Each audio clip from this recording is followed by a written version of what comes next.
Over the years, there have been several attempts by developers, big and small, to make a game that replicates the style and look of Chrono Trigger, to varying degrees of success.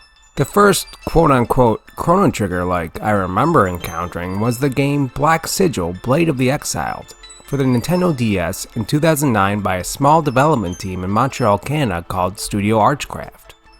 It wasn't great.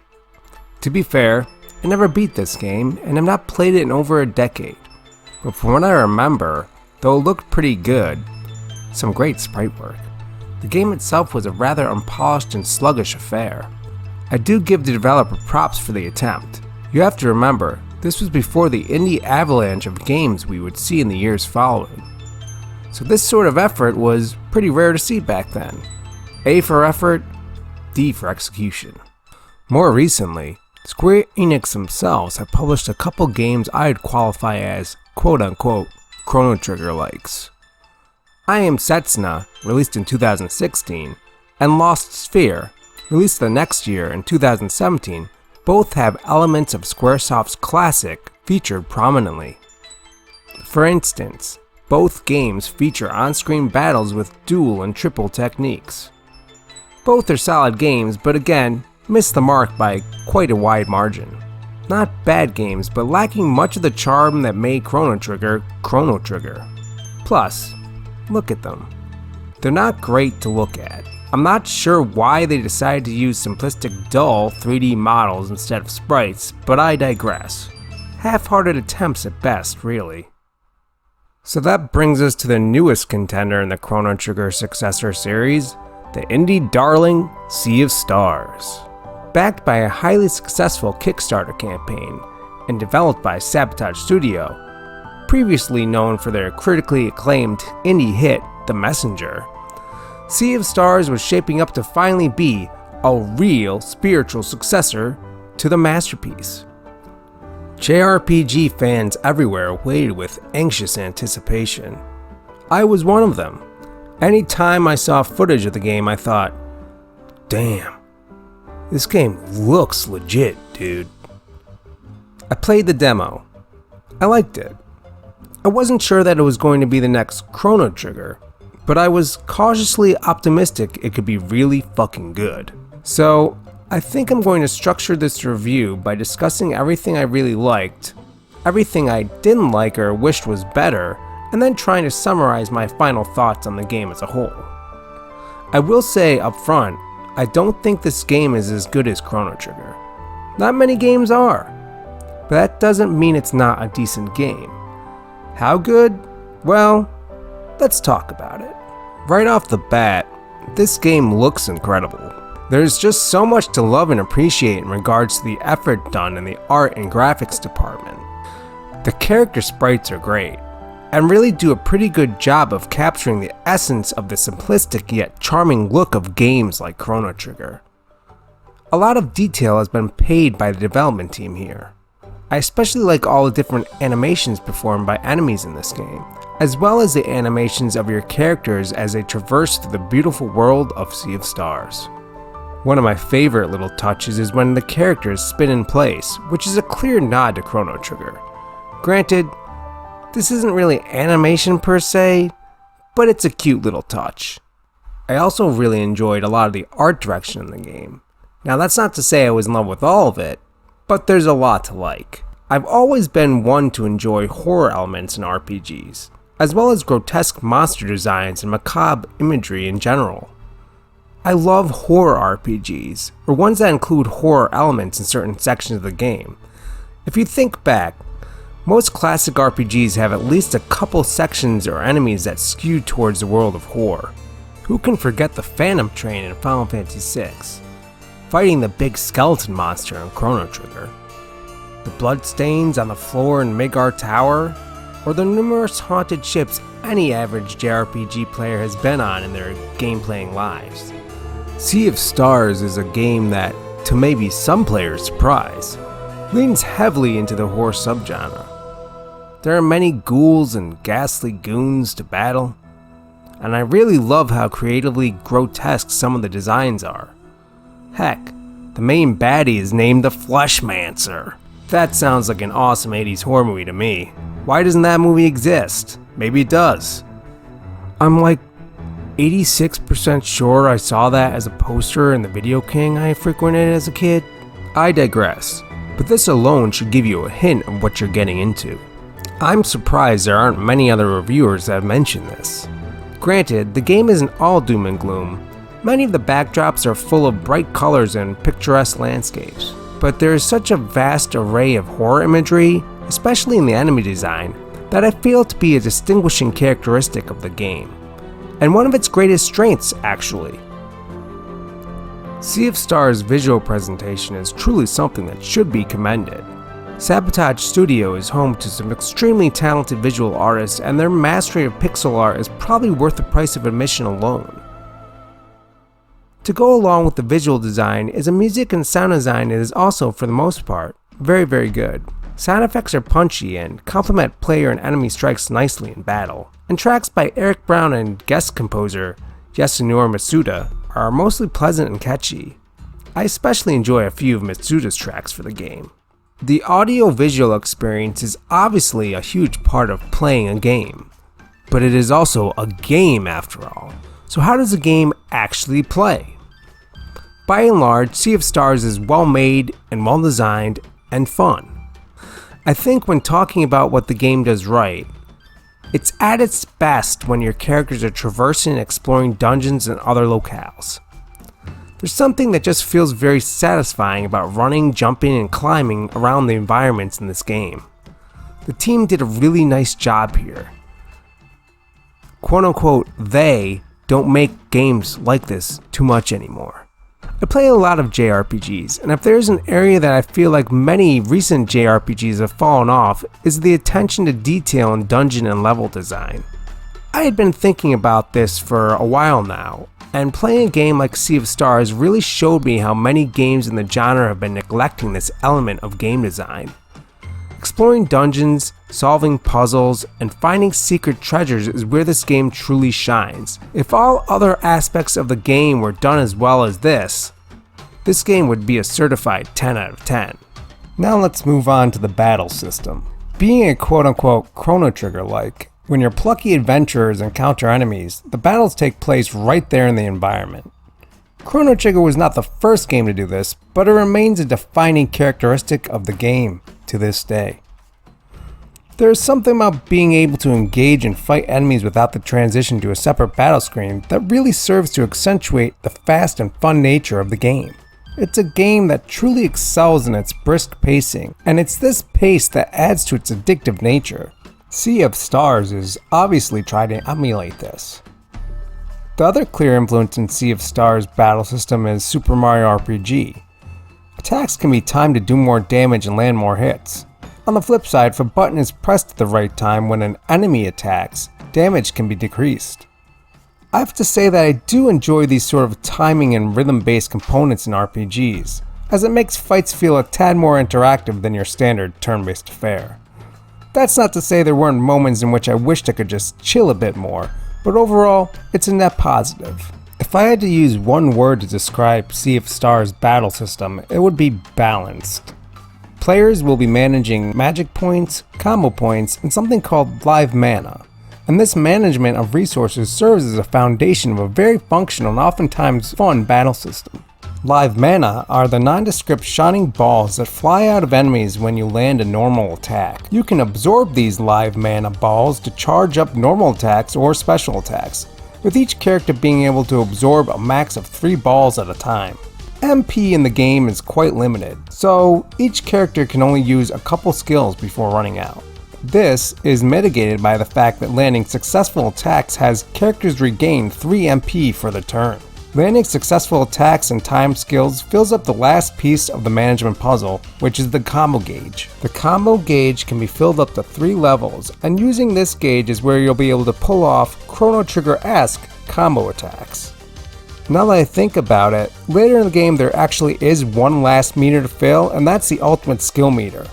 You fill this meter by doing combo attacks, and the results are self-explanatory. Taking a cue from a more recent RPG, the game also has a lock system reminiscent of the Octopath Traveler series. If you know me, You know I love them Octopaths, so naturally, I like this.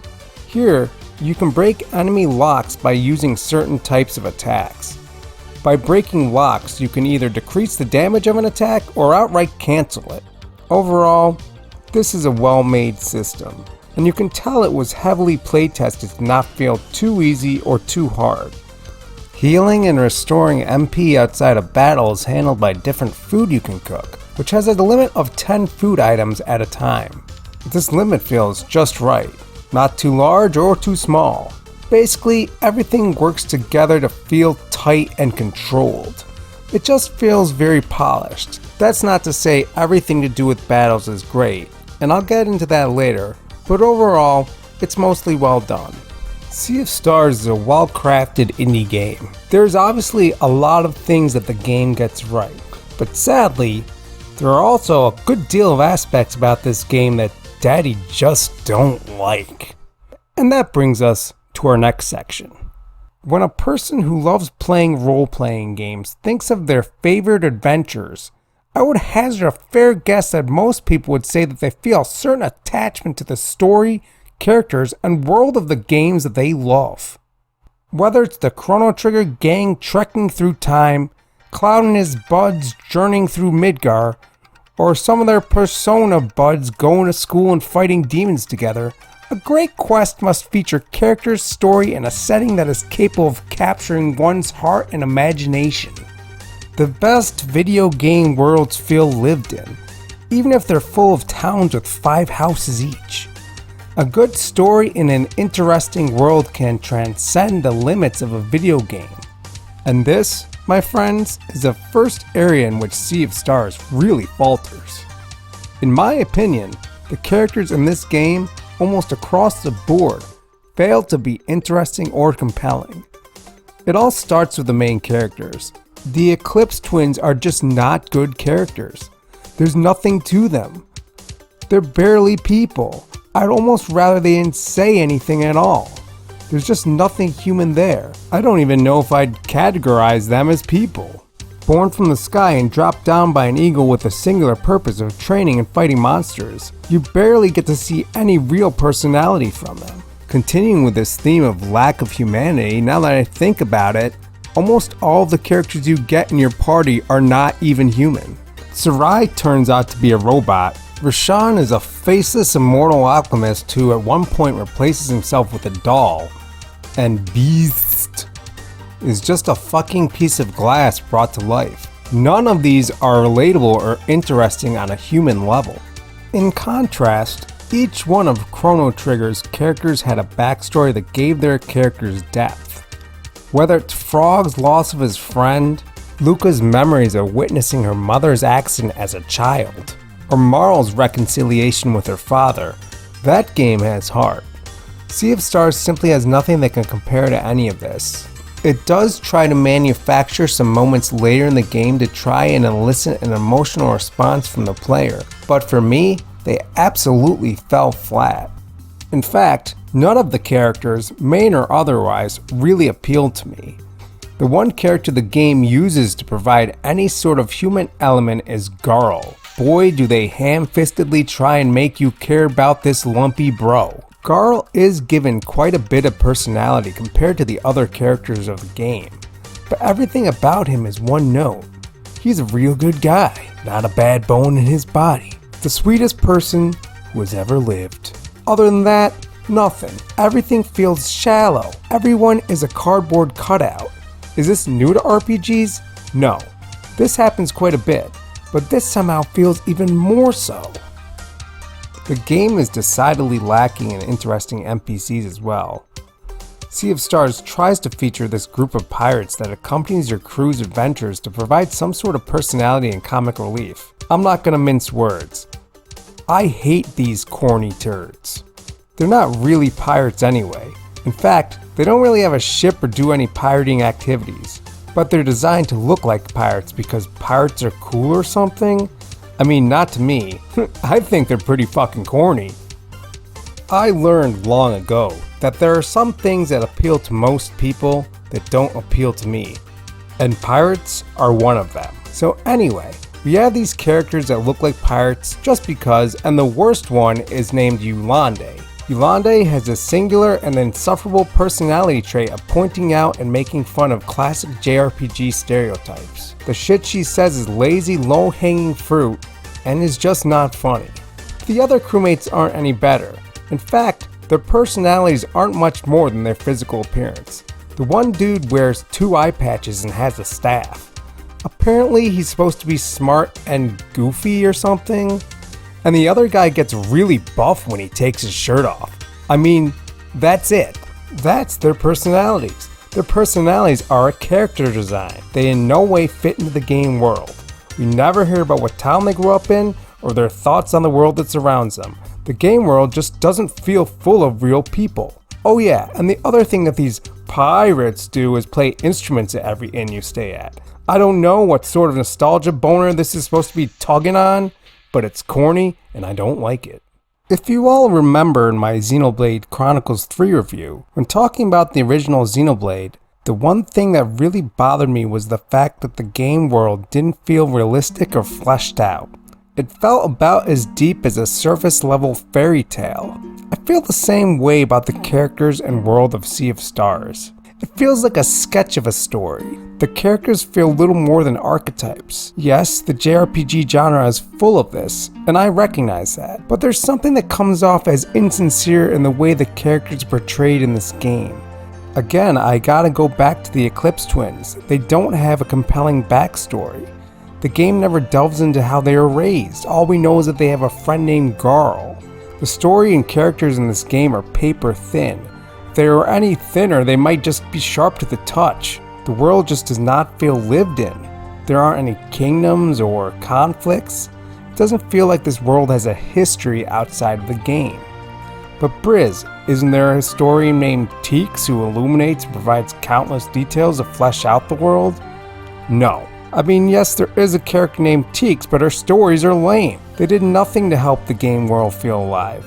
It feels like the developers put her in there just to give some sort of illusion of a world filled with lore, but it doesn't work at all. Not to mention that the character Teeks herself has no personality whatsoever.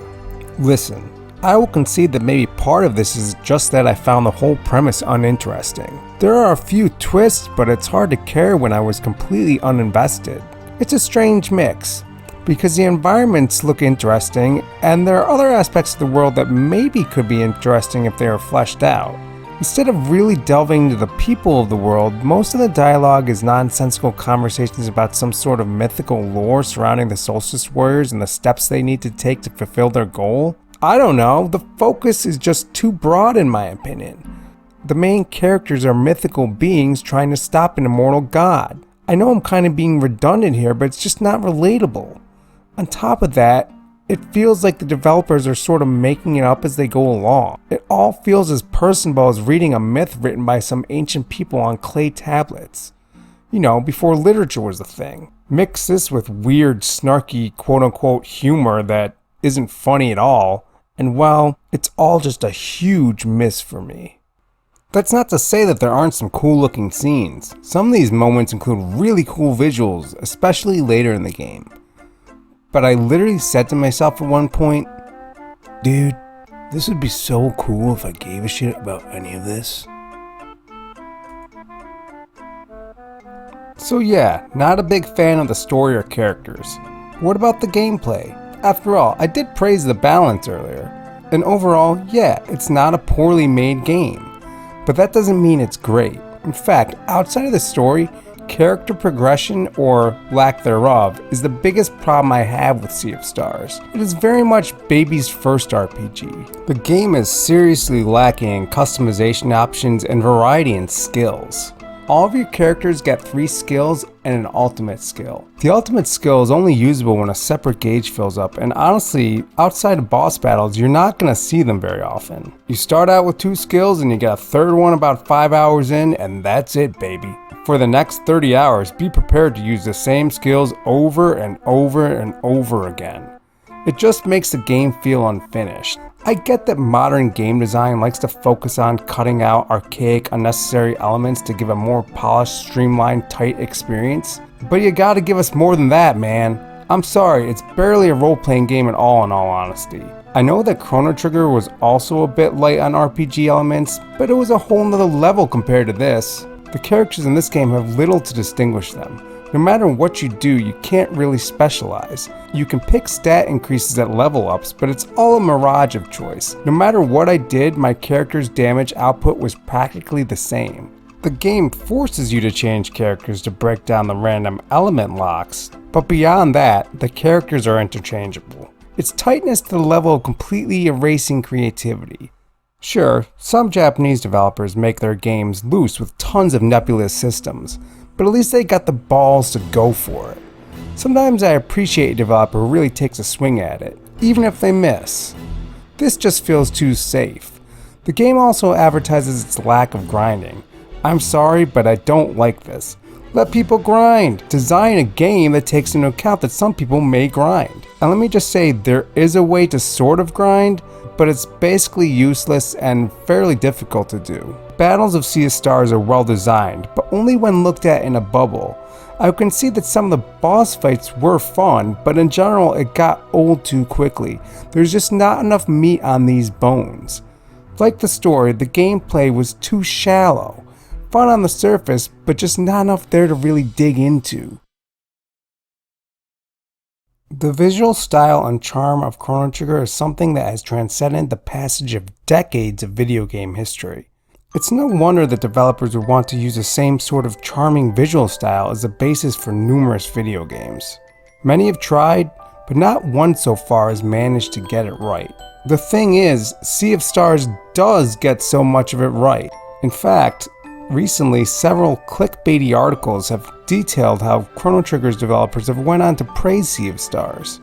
While technically not untrue, in reality they are only commenting on the game's aesthetic. I would bet a large sum of money that Yuji Horii, Hironobu Sakaguchi, and Kazuhiko Toroshima have not played a minute of this game. What they did praise was the look of Sea of Stars.